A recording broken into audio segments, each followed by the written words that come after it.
ESS Systems Models Energy Equilibrium Part 4 will introduce the laws of thermodynamics that govern the flow of energy in systems and govern the ability of the system to do work.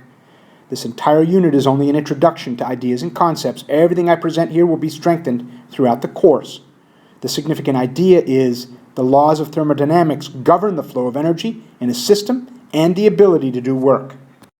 Here's an outline of the 4 movies for this particular unit.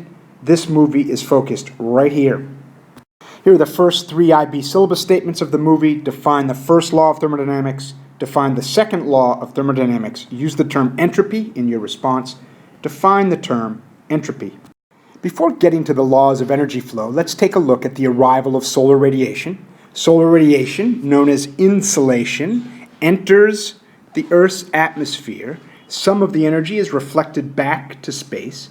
Some is absorbed by gases, oxygen, ozone, water vapor. Notice the change in the width of the flow here. And some is absorbed at the surface, including the ground and by plants. The absorption of solar radiation by plants is what drives photosynthesis.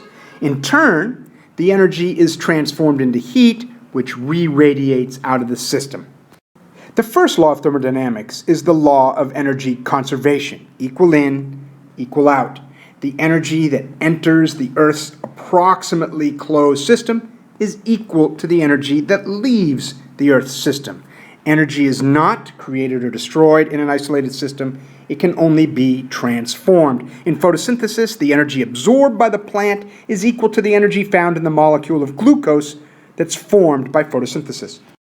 The solar radiation that enters the Earth's system is a high-quality energy. The ultraviolet and visible wavelengths have the energetic capacity to drive photosynthesis.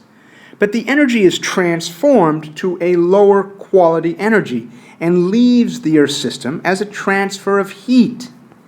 Equal in, equal out, that's the first law, but there's been a fundamental change in the quality of the energy in as compared to out, and that brings us to the second law. Whenever energy is transformed, some proceeds to a less useful form, a more disordered form, heat. The entropy of the system increases. Entropy is defined as a measure of the amount of disorder in a system. Heat, as a result of the second law, is a less ordered form of energy relative to solar radiation. Can you state the 2 laws of thermodynamics? Do you know the definition of entropy? Entropy is a measure of the amount of disorder in the system. And with the second law, whenever energy is transformed, entropy increases. Here are the 2 laws again. I'll let you study this slide on your own. So let's apply each law in ecosystems with living things. We'll look at the first law of thermodynamics first. In this diagram, we have a forest ecosystem that receives solar radiation to drive photosynthesis and the production of glucose. This is a sugar, a high-energy molecule. The energy in glucose is equal to the energy absorbed during photosynthesis. Energy can be transformed from light to chemical, but not created or destroyed. This is the first law. Systems transform energy. The plants in the forest transform glucose to provide for their energy needs, and in so doing, release heat, a less ordered form of energy. And that's the second law.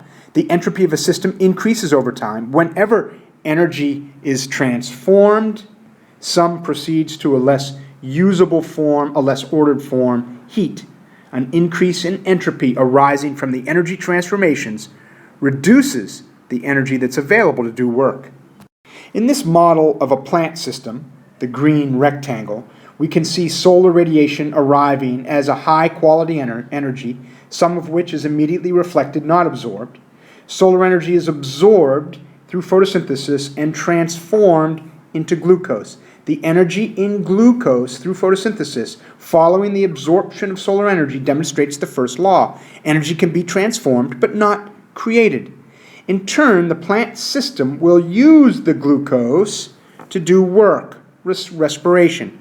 Glucose is a high-quality energy form. The plant system will transform glucose and release a less ordered form of energy, heat.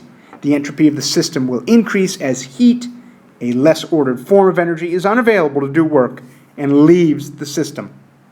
So here, the next two IB syllabus statements state that the principle of conservation of energy can be modeled by the energy transformations along a food chain, state that the second law explains the inefficiency and decrease in available energy along a food chain.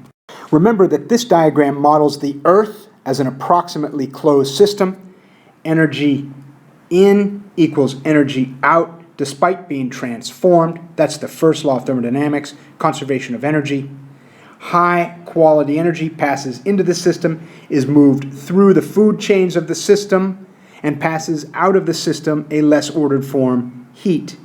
The high quality solar radiation has been transformed to a less ordered form, a form unable to do work, as heat, and that's the second law.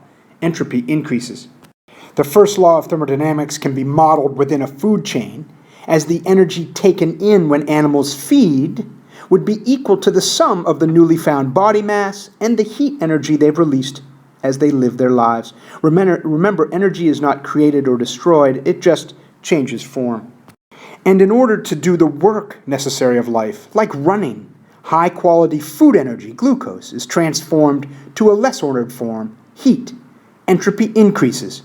This is the second law. Can you find the laws of thermodynamics in this diagram? The caterpillar feeds, taking in high-quality food energy. Some of the energy is in new animal mass. Some of the energy is found in its feces, and some has been spent in respiration to live its life. And there's the first law. All the energy taken in through feeding is equal to the sum of the energy found in feces, new mass, and heat. The energy used by the animal to live its life has been transformed from high-quality food energy, glucose, to a less ordered form that is no longer available to do work, heat. The second law of thermodynamics can be found in this component of the diagram. This is an excellent diagram to study. Notice the magnitude, size of the flows and storages in an attempt to accurately represent the amount of energy in each location, each storage, or each flow. You can see the total energy into the system is equal to the total out, despite transformations. That's the first law of thermodynamics. Again, the first law is seen that the amount of energy into the herbivores is equal to the energy going as heat, going to decomposers, and going to carnivores. Work this kind of analysis through this food chain.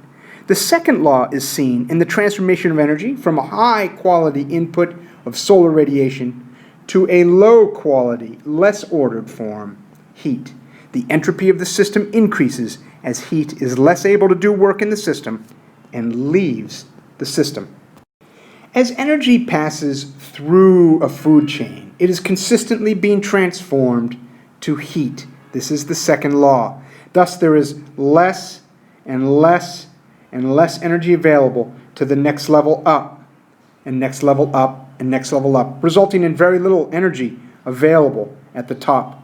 The second law of thermodynamics explains the shape of this pyramid with a progressive decrease in the high-quality energy of the system with each feeding level. The second law of thermodynamics explains the low numbers of the top-level carnivores, the rarity of carnivores, the relatively low total biomass of the top feeding level.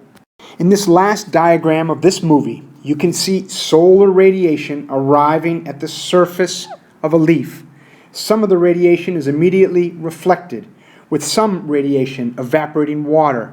Some of the solar radiation is absorbed by the process of photosynthesis within a leaf cell.